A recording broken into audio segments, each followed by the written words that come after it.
بسم اللہ الرحمن الرحیم۔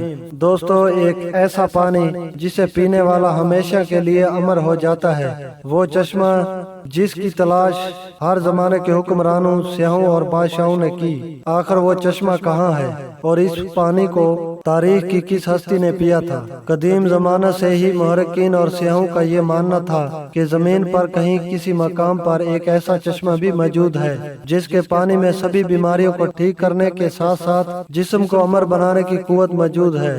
دنیا کے الگ الگ تہذیبوں اور علاقوں میں آب حیات نامی اس چشمے کا ذکر ملتا ہے۔ آب حیات کے معنی آب بقا یا وہ امر ہے جس کے متعلق یہ خاصیت بیان کی جاتی ہے کہ جو اسے پیے گا یا اس میں غسل کرے گا اسے کبھی موت نہ آئے گی اور وہ شخص ہمیشہ جوان اور زندہ رہے گا۔ آب حیات کو آبشار، جھرنا، جھیل یا کسی تالاب کی شکل میں تصور کیا جاتا ہے۔ شروعات سے ہی دنیا میں کچھ ایسے لوگ رہے ہیں جو کافی امر اور طاقتور تھے۔ ان لوگوں کو ہمیشہ ہی زندگی کے ختم ہو جانے کا یا بوڑھا ہونے کا ڈر ہوتا تھا، اس لیے ایسے لوگوں نے زمانہ قدیم میں ہی اپنی بڑھتی ہوئی عمر کو روکنے اور اسے پیچھے لے جانے کے طریقوں کی کھوج کرنے کی کوشش کی، جن میں ابد وسطیٰ کے مشہور بادشاہ اور جرنیل شامل ہیں۔ تاریخ میں آب حیات کا سب سے پہلا ذکر قدیم یونان کے مشہور تاریخ دان ہیروڈوٹس کی تحریروں میں ملتا ہے۔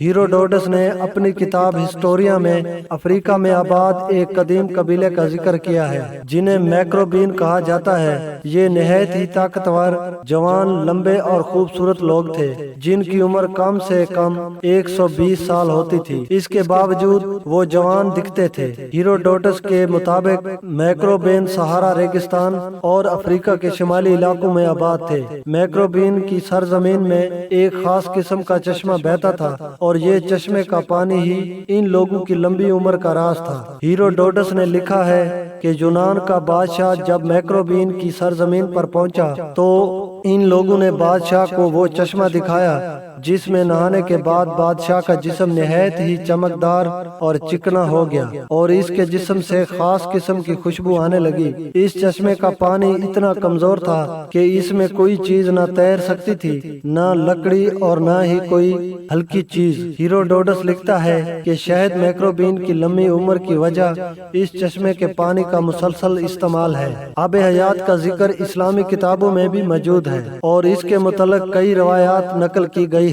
لہٰذا آب حیات اور ذوالقرنین کے متعلق امام زین العابدین نے ایک طویل قصہ بیان کیا ہے جس کے مطابق ذوالقرنین جو اللہ کے ایک نیک بندے اور بادشاہ تھے، فرشتوں میں سے ایک فرشتہ ان کا دوست تھا جس کا نام رفائیل تھا اور وہ آپ سے ملاقات کرتا تھا۔ ایک دفعہ حضرت ذوالقرنین نے رفائیل سے کہا کہ آپ آسمان میں اپنی عبادت کی کیفیت کو بتائیے۔ اس پر رفائیل رو پڑے اور کہا کہ آسمان میں ایسے فرشتے ہیں جو ہمیشہ حالت قیام میں رہتے ہیں، کبھی بیٹھتے نہیں، اور کچھ حالت سجدہ میں رہتے ہیں جو کبھی سر نہیں اٹھاتے اور کہتے ہیں کہ اے پروردگار، ہم نے تیری عبادت کا حق ادا نہیں کیا۔ یہ سن کر ذوالقرنین رو پڑے اور کہا کہ اے رفائیل، میری خواہش ہے کہ مجھے لمبی عمر ملے تاکہ میں اسے اپنے رب کی اطاعت اور عبادت میں لگاؤں۔ اس پر رفائیل نے کہا کہ اللہ نے ایک چشمہ پیدا کیا ہے جس کا نام آب بقا یا آب حیات ہے۔ جس نے بھی اس چشمے کا پانی پی لیا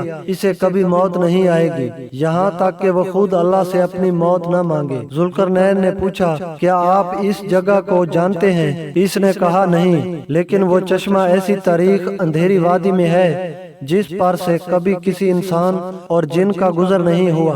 چنانچہ ذوالقرنین نے تمام صالحین اور علماء کو اپنے دربار میں جمع کیا اور ان سے آب حیات کے متعلق دریافت کیا۔ تمام لوگوں نے کہا کہ ہمیں ایسے کسی چشمے کے بارے میں علم نہیں ہے، البتہ ایک عالم نے ذوالقرنین سے کہا کہ میں نے کتاب آدم کی وصیت میں ان وادیوں کے بارے میں پڑھا ہے اور یہ بھی سنا ہے کہ سام بن نوح کی اولاد میں سے ایک شخص پیدا ہوگا جو اس چشمے کا پانی پیے گا اور وہ چشمہ اسی مقام پر ہے جہاں سورج غروب ہوتا ہے، لہذا حضرت ذوالقرنین نے سامان سفر درست کیا اور چشمے کی تلاش میں نکل پڑے۔ حضرت ذوالقرنین نے اس سفر میں اپنے وزیر کو بھی ساتھ لے لیا جن کا نام حضرت خضر علیہ السلام تھا، اور آپ ذوالقرنین کے خالہ زاد بھائی تھے۔ ذوالقرنین اپنے لشکر کے ساتھ مسلسل 12 سال تک یوں ہی مغرب کی طرف سفر کرتے رہے، اور ایک طویل سفر طے کرنے کے بعد آخر کار یہ لوگ اس وادی کے کنارے پہنچ گئے۔ ذوالقرنین نے اپنے لشکر سے 6000 قابل ترین سپاہیوں کو لے کر اس اندھیری وادی میں داخل ہوئے جن میں خضر علیہ السلام بھی تھے، اور اس وادی میں داخل ہوتے ہی اچانک طوفان آ گیا اور زوردار بجلیاں چمکنے لگی۔ ذوالقرنین کا لشکر بکھر گیا، اور کچھ دیر بعد جب طوفان تھما، حضرت ذوالقرنین دائیں طرف جا پہنچے جبکہ خضر علیہ السلام بائیں جانب چلے گئے۔ خضر علیہ السلام اس طریق راستے میں بھٹکتے ہوئے چشمہ حیات تک جا پہنچے۔ آپ کو شدید پیاس لگی تھی، لہذا آپ نے اس چشمے کا پانی پیا، اس نے غسل کیا اور اس پانی سے وضو بنایا۔ یہ چشمہ دودھ سے زیادہ سفید اور شہد سے زیادہ میٹھا تھا، اور وہیں پر ذوالقرنین ان سیاہ وادیوں سے گزر کر باہر نکل گئے، لیکن انہیں وہ چشمہ نہیں ملا کیونکہ آب حیات ذوالقرنین کے مقدر میں نہیں تھا، جبکہ اس پانی کو پینے کی وجہ سے حضرت خضر کو حیات جاودانی حاصل ہوئی اور آپ ہمیشہ زندہ رہیں گے۔ دی الیگزینڈر رومانس نامی فارسی تنصیف جو دنیا کے سب سے بڑی سلطنت قائم کرنے والا بادشاہ جو سکندر اعظم کے سفر کے متعلق لکھی گئی ہے، ان تحریروں میں بھی آب حیات کا ذکر ملتا ہے، جس میں بتایا گیا ہے کہ سکندر اعظم اپنے سپاہیوں کے ساتھ چشمہ حیات کی تلاش میں نکلا تھا، اور لمبے سفر کے دوران وہ اس تاریک سرزمین کے قریب جا پہنچا تھا۔ کہتے ہیں کہ جب سکندر اپنے سپاہیوں کے ساتھ اس تاریک وادی میں پہنچا تو اسے ایک ندی ملی۔ اس نے اس ندی کے کنارے پڑاؤ ڈالا اور اس نے کھانے کے لیے مچھلیاں اور پرندوں کو پکڑا، لیکن جب سپاہیوں نے ان پرندوں کو اس ندی کے پانی میں دھویا تو وہ دوبارہ زندہ ہو گئے اور وہاں سے اڑ گئے۔ سکندر اعظم کا ماننا تھا کہ وہ ندی جنت کی کسی ندی سے بہہ کر اس زمین پر آ رہی ہے، اس لیے اس میں زندگی دینے کی طاقت اور قدرت موجود ہے۔ اس پانی کو سکندر نے پیا یا نہیں، اور وہ سرزمین کون سی تھی، اس کے متعلق تاریخ خاموش نظر آتی ہے۔ اگر غور کریں تو اسی طرح کا واقعہ حضرت موسیٰ علیہ السلام کے متعلق قرآن مجید میں موجود ہے، جس میں آب حیات کی طرف اشارہ کیا گیا ہے۔ واقعہ کچھ یوں ہے کہ موسیٰ علیہ السلام ایک دفعہ بنی اسرائیل میں خطبہ دے رہے تھے تو ایک شخص نے پوچھا کہ لوگوں میں سب سے زیادہ علم کس کے پاس ہے؟ حضرت موسیٰ نے جواب دیا کہ میرے پاس۔ اس پر اللہ نے حضرت موسیٰ کی طرف وحی کی کہ آپ کو میرے بندوں میں سے ایک بندہ 2 دریاؤں کے ملنے کے مقام پر ملے گا، جسے میں نے اپنے علوم میں سے ایک علم عطا کیا ہے جو آپ کے پاس نہیں ہے۔ موسیٰ علیہ السلام نے ان سے ملنے کی خواہش کی۔ اللہ نے حکم دیا کہ اپنے ساتھ ایک مردہ مچھلی کو لیجئے اور 2 دریاؤں کے ملنے کی جگہ پر جائیے، اور جہاں وہ مچھلی گم ہو جائے وہیں آپ کی ملاقات اس بندے سے ہوگی۔ لہذا موسیٰ علیہ السلام نے اپنے ایک خادم کو ساتھ لیا اور نمک لگی ہوئی ایک مچھلی کو زنبیل میں رکھ کر سفر پر نکل پڑے۔ جب وہ چٹانی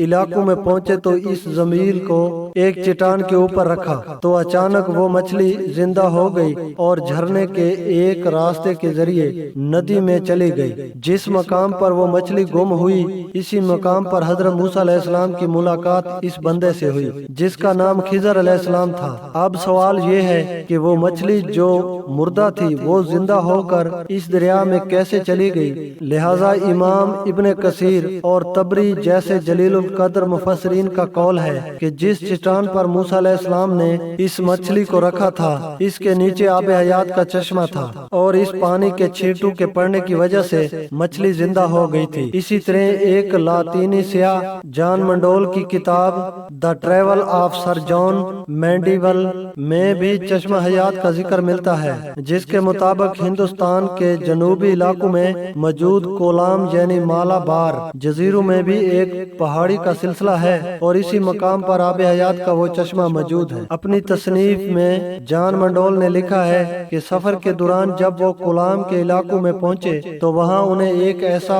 کنواں ملا تھا جس میں مختلف مثالوں کی خوشبو آتی تھی اور یہ خوشبو ہر گھنٹے بعد بدل جاتی تھی۔ مقامی لوگوں کے مطابق اس